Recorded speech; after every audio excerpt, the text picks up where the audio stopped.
পাখি? হ্যাঁ, পাখি। আচ্ছা, রীতের খাবার রেডি হয়ে গেছে। এটা ভীষণ নরম। আমরা যাচ্ছি ইন্টিরিয়ারে, ওখানে বললামই কালকে যে আজকে যাবো ইন্টিরিয়ার।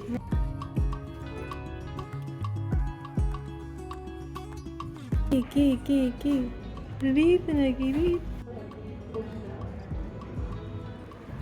Good morning. রীতের গুড মর্নিং হয়ে গেছে। বারান্দায় হ্যাঁ, বারান্দায় এখানটায় এসির জলগুলো পড়ে, এগুলো ছাত ছাত ছাত ছাত করে টোরে খুব আনন্দ। আবার পাখি দেখছে।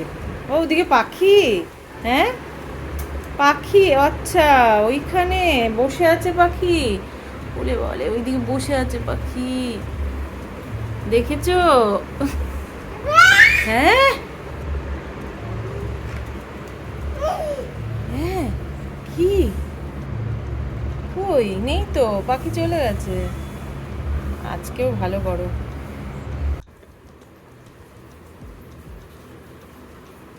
রীত বসে আছে, রীতের খেলনা নেই। আর ওকে সকালবেলায় ব্রেকফাস্টে দই চিড়েই দেবো, যা গরম এটাই খাবে। রীতকে আজকে ডাবের জল খাওয়াবো, দেখি খায় নাকি। এমনি অনেকটাই বেরিয়েছে, এই ছোটো বাটিতে এইটুকু নিলাম, দেখি খায় কি না। এর আগে একদিন দিয়েছিলাম, খায়নি। রীত তো ডাবের জল অল্পই খেলো, তো ওকে স্নান করিয়ে ঘুম পাড়িয়ে দিয়েছি। আর রীতের বিকালের খাবার আমি করে নিয়ে যাব, তো এটা বানাবো, প্রথমই বানাচ্ছি। হ্যাঁ, তো এখানে আছে চিড়ে সেদ্ধ করে ভালো করে টিপে নিয়েছি। আর রাঙা আলু যেটা, সেটাও ভালো করে একদম মেখে নিয়েছি। নিয়ে তার মধ্যে একটু জিরে গুঁড়ো দিয়েছি, একটু নুন দিয়েছি, একটু হলুদ দিলাম, আর একটু ওটস গুঁড়ো দিলাম, দেখি আর যদি লাগে তাহলে আরেকটু দেবো। আর পেঁয়াজ কুচি দিলাম। হ্যাঁ, দিয়ে এটাকে ভালো করে মাখাই।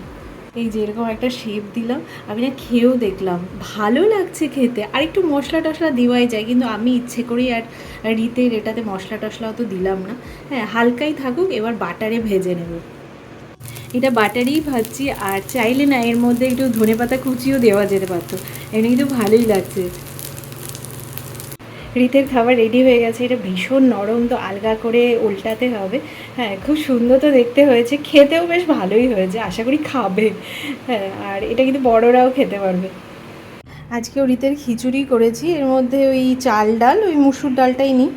চালটা অল্পই দিই, একটু লিকুইড লিকুইডই রেখেছি। আর গাজর আর মিষ্টি কুমড়ো দিয়েছি। আর এমনি নুন হলুদ জিরে গুঁড়ো তো দিই।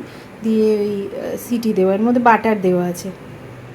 আজকে খিচুড়ির সাথে ডিম সেদ্ধ, শশা দিই। আর জল তো আছে, আর দইটা একটু পর খাওয়াবো। বলছিলাম না, ভীষণ গরম, খুব গরম। এবারে আর রেডি টেডি হয়ে, মানে তাড়াহুড়ো করে রেডি হয়েছি, নামলাম তো আরও এর জন্যে না আরও ঘামছি। হ্যাঁ, একটু পরে গাড়িতে উঠে যাবো। হ্যাঁ, তো তো ঘেমে যায়, কিছু বলবে না। হ্যাঁ, তো এই খাবার টাবার সব নিয়ে নিচ্ছি। আমরা যাচ্ছি ইন্টিরিয়ারে, ওখানে বললামই কালকে যে আজকে যাবো ইন্টিরিয়ার। ওখানে আজকে এখন 4টে বেজে গেছে, 4:10-15 বাজে। হ্যাঁ, তো যেতে যেতে 5:30 হয়েই যাবে। হ্যাঁ, 5:30টার মধ্যে নয়। হ্যাঁ, কী বলো? 5:30টার মধ্যে ঢুকতে হবে। তো এর আগেও কিছুদিন গেছি। আর দেখি আর একদিন দুদিন গেলে আমাদের মোটামুটি সব ফাইনাল হয়ে যাবে। মানে কী কী করবো, ডিজাইন ডিজাইন সব হয়ে যাবে ফাইনাল। আর এরপর ফ্ল্যাটটা পেলে তারপরে কাজ শুরু হবে। পাপার হলো, চলো আজকে সামনে বসবো। বেশ অনেক দিন পর সাউথ কলকাতা যাচ্ছি। আর আজ খুব ইচ্ছে হলো কলকাতা শহরের এক ঝলক তোমাদের দেখাই।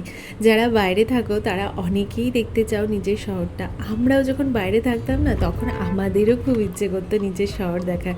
তখন অনেকের ভিডিও দেখে সেই ইচ্ছে পূরণ করতাম। এতক্ষণ ধরে আসছি, একটা জিনিস নোটিস করলে কি না জানি না, কিন্তু আমরা তো ভালো করেই নোটিস করছি। কারণ ভোটের আগে যখন এসেছিলাম, তখন না চারপাশে এত হোর্ডিং থাকতো, শুধু মানে একজনেরই মুখ দেখা যেত। আশা করি বুঝতে পারছো কার কথা বলছি। হ্যাঁ, কিন্তু এখন তো ভোটের রেজাল্ট বেরিয়ে গেছে, এখন যখন আসছি তখন চারপাশে কোথাও দেখা যাচ্ছে না কোনো হোর্ডিং, মানে কোনো মুখই দেখা যাচ্ছে না। চারপাশে লক্ষ্য করলে দেখতে পাবে শুধু এমনি ফ্ল্যাটের অ্যাড, এই সব অ্যাড দেওয়া আছে, কিন্তু আর কিন্তু পলিটিক্যাল কোনো হোর্ডিং দেখতে পাচ্ছি না, যেটা খুব ভালো লাগছে দেখতে। এত তাড়াতাড়ি যে হোর্ডিংগুলো সরে যাবে সত্যি এক্সপেক্ট করিনি। হ্যাঁ, কারণ বললাম না, এর আগে যখন আসতাম তখন এত চারপাশে দেখতে পেতাম না, মানে কেমন একটা যেন লাগতো। তো যাই হোক, তো এখন মনে হচ্ছে নতুন রূপে আবার কলকাতা শহরটা দেখছি। হ্যাঁ, আরেকটা ভালো জিনিস এখানে দেখায়, চিংড়ি কাটার তো নাম শুনেইছো। তো চিংড়িঘাটার এই মেট্রোর কাজটা কত দিন ধরে যে এরকম হয়ে আছে, মানে যখনই এখান দিয়ে যাই কি অবস্থা, মানে এত এত ট্রাফিক হয়, আর তারপরে এরকম কাজও আটকে আছে। তো সেটা তাড়াতাড়ি করার ওরা চেষ্টা করছে। হ্যাঁ, নতুন যেহেতু সরকারও এসছে, তো খুব তাড়াতাড়ি করার চেষ্টা করছে। এটা যদি হয়ে যায় তাড়াতাড়ি তাহলে কিন্তু অনেকটাই ভালো হবে। হ্যাঁ, মেট্রোর কাজটা শেষ হওয়া খুবই দরকার। তো এটা খুবই ভালো একটা খবর। আমরা যাচ্ছি কসবা। সাপুরজি থেকে কসবা আসতে মোটামুটি 1 ঘন্টার ওপর লেগেই যায়, পুরোপুরি 1 ঘন্টা না, তার একটু বেশি লেগেই যায়। হ্যাঁ, আর আজকে ওয়েদারটা যে খুব গরম তা না, মোটামুটি ঠিকই আছে। হ্যাঁ, এই মেঘলা মেঘলা হচ্ছিল, কিন্তু এখন আবার দেখছি এমনি আকাশ পরিষ্কারই আছে, মানে বৃষ্টি টিষ্টি হবে না। আর রিত তো আমার কোলে ঘুমিয়ে আছে, পুরোটা ঘুমিয়ে ঘুমিয়ে এলো। রিত ঘুমিয়ে ঘুমিয়ে আসলো, ঘুম হয়ে গেছে। আমরা পৌঁছে গেছি, এখন ওই 5:30 মতনই বাজে।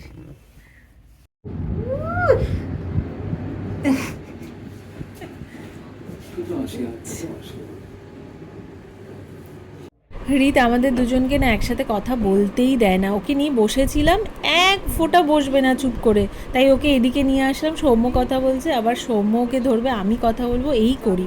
মানে কেউ একজন না ধরলে না ভীষণ অসুবিধা হয়। তো এখানে সবাই ওকে চিনে গেছে, ওকে নিয়ে নিয়ে চলেও যায়। হ্যাঁ, নিয়ে রাখতে চায়, কিন্তু ও কিছুক্ষণ থাকে, তারপরে ওই কান্নাকাটি করে আসবে। হ্যাঁ, এক জায়গায় মানে চেপে বসে থাকবে না, ওরা কোলে নেয় তো কোলে থাকবে না, হাঁটবে, হ্যাঁ ঘুরবে, এইসব করবে। কোলে তো রাখাই যাচ্ছে না, তাই আর মানে বাধ্য হয়ে ওকে নিচে ছেড়ে দিলাম। নিচে হামাগুড়ি দিচ্ছে, হাঁটছে, ওই দেখো আবার কথা বলছে কার সাথে। চলো, হয়ে গেল। হ্যাঁ, 8:30 বাজে, 3 ঘন্টা হয়ে গেছে। বাইরে ভীষণ হাওয়া দিচ্ছে, ওরে বাবা, এই বৃষ্টি আসবে মনে হচ্ছে। আর রিত তো আজকে, বাচ্চাকে নিয়ে এসে এইসব কাজ হয়। উফ, আবার এই ডিসিশন নিতে পারছি না, এগুলো চুজ করা, এগুলো কত কাজ থাকে ইন্টেরিয়ারে। ইনি তো মানে কিছুই করতে দিচ্ছিলেন না, ওকে ছেড়ে দিয়েছি। দেখো এখন চলো, বাইরে হাওয়া দিচ্ছে, বলো বৃষ্টি আসবে।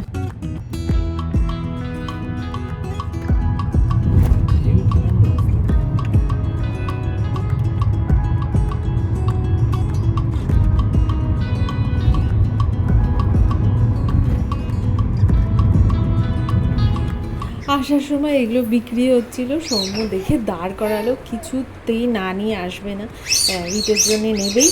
তো তারপরে সেই নেওয়া হলো।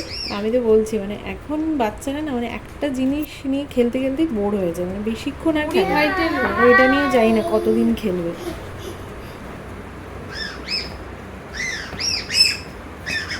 ওটাকে নিয়ে কোথায় চললি? এই ওটাকে নিয়ে যাচ্ছে কোথায়? ওকে নিয়ে ওই দেখ, ওকে নিয়ে বিছানায় উঠিয়ে দিয়েছে। ও কি করবে বুঝে পাচ্ছে না। বন্ধু হয়েছে, বন্ধু বন্ধু। রিতকে রাতের খাবার খাইয়ে দিয়েছি, ওই জন্য নিশ্চিন্ত। খাইয়ে দিলে না একদম নিশ্চিন্ত হওয়া যায়। আর এখন ঘুমোবে না, ঘুমোতে ঘুমোতে ওর দেরি হবে, কারণ ও ঘুমিয়ে ঘুমিয়ে এসছে গাড়িতে, সেই জন্য এখন ঘুমোবে না। আর আমরা একটু ফ্রেশ ট্রেশ হয়ে এলাম চা খেতে। এখন 10টা বেজে গেছে। এমনি তো কোনো চাপ নেই, আমরা এরকমই বেরিয়ে পড়ি, কখনো 10টা, 10:30, 11টা এরকমও বেরোই। হ্যাঁ, কারণ রিত একটু দেরিতেই ঘুমোয়, মাঝে মাঝে ওকে দেরিতে ঘুম পাড়ায়। হ্যাঁ, তো সেই জন্যে কোনো চাপ নেই। আর হ্যাঁ, এটা ভালো যে একা একা থাকলে না অত চাপ থাকে না, যে বলতে হয় না যে এই যে কোথায় যাচ্ছি, কেন যাচ্ছি। তো যাই হোক, এখানে ভেজ পকোড়া আর চা খেলাম, খুব ভালো ছিল।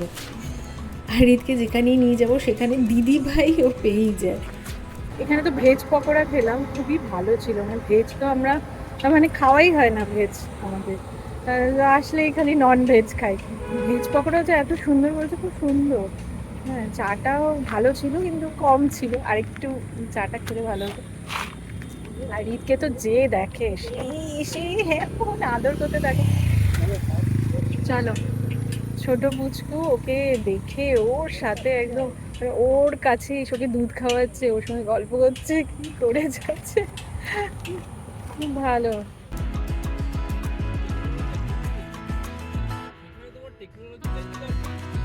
রিত কোথায় গেল? হ্যাঁ, আয়নায় দেখায় ওই যে রিত। ও এবার শুয়ে পড়ে, ওরে বাবা রে, এখন বিছানায় খালি দাঁড়িয়ে যায়, দাঁড়িয়ে দৌড়াতে থাকে। দেখতে হয়, এটা তো মারাত্মক, মানে বিছানায় বাবা করো না, চলো টাটা, গুড নাইট করে দাও, চলো, এত ছটপট করো না, চলো, হ্যাঁ টাটা, গুড নাইট। ঘুমোতে যাওয়ার আগে একবার এই বইটা একটু দেখে নেয়। তো চলো আজকের ভিডিও এখানেই শেষ করছি, তোমরা সবাই সুস্থ থেকো, ভালো থেকো, আরেকটি নতুন ভিডিওতে খুব তাড়াতাড়ি দেখা হচ্ছে।